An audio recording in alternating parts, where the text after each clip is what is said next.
Good morning. It's your man, Pastor Jay, with another reflection on devotion. Today we're looking at Acts chapter 20.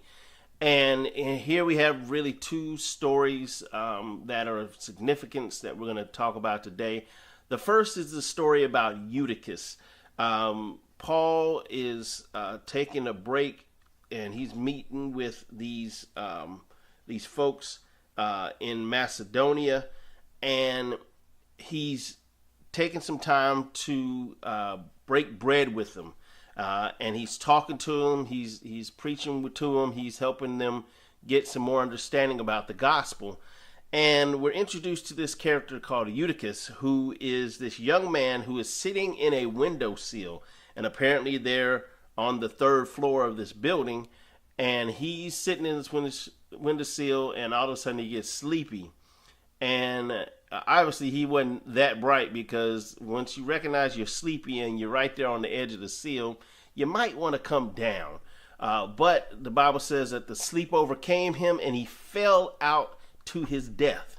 And so Paul, he's been having all kind of miracles worked through him, and he goes down and lays on this person, this Eutychus, and Eutychus is brought back to life, and then they go back up and continue the meeting.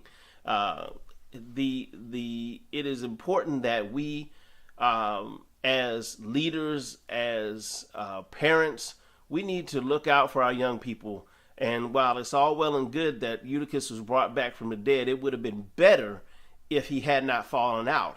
And if someone were looking out for him, then that wouldn't have happened. Too many times our young people are just left to their own devices in churches, literally and figuratively, because we see too many young people on their smartphones and not reading the Bible on their smartphones during churches. And we really need to pay attention to our young people, provide programming that will feed into their spirit and to help them grow as Christians.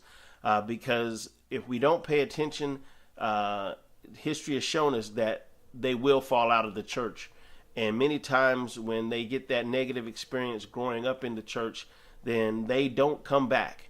And they're on dangerous grounds when they go out into the world. I am one of those who's very fortunate to have gone out in the world and come back. And it's just a blessing that I made it. I know God had a specific plan. The next thing we see in here is his farewell to Ephesus. Paul is on his way back to Jerusalem. He's trying to get there in time for Pentecost. And he leaves a message. He leaves a last word to the leadership there. And, one of the things that he points out is the fact that he wants to reassure folks that what he was teaching was true, that he was faithful, that he was doing what God called him to do. And he was encouraging the others and readers for us today to be faithful to our calling, be faithful to what God has blessed us. He mentions that he didn't ask anyone for silver and gold. He earned his own money to do the gospel.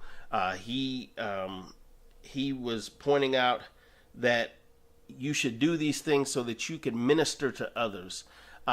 He's really pouring out a servant's heart at this point. And unfortunately, we've got too many folks that are all about getting, and making money off the gospel, and not being able to do for others.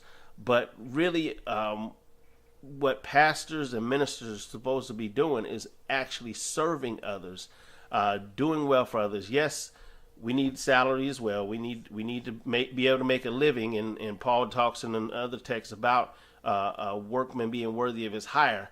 However, when you're in gospel ministry, your goal shouldn't be to get rich. Your goal is not to attain wealth just to attain wealth. The goal is to be able to be blessed in order to be a blessing for others.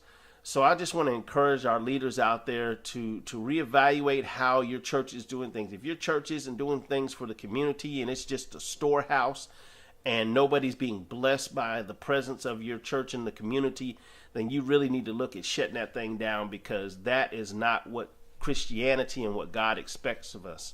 And so as Paul is preparing to head off into Jerusalem, and the Spirit has already told him that he wasn't going to be able to return, we need to know that wherever we go, we need to leave the type of impression that when we leave a place, that there are folks that are unhappy about it, not because of you personally, but because of how you've blessed them.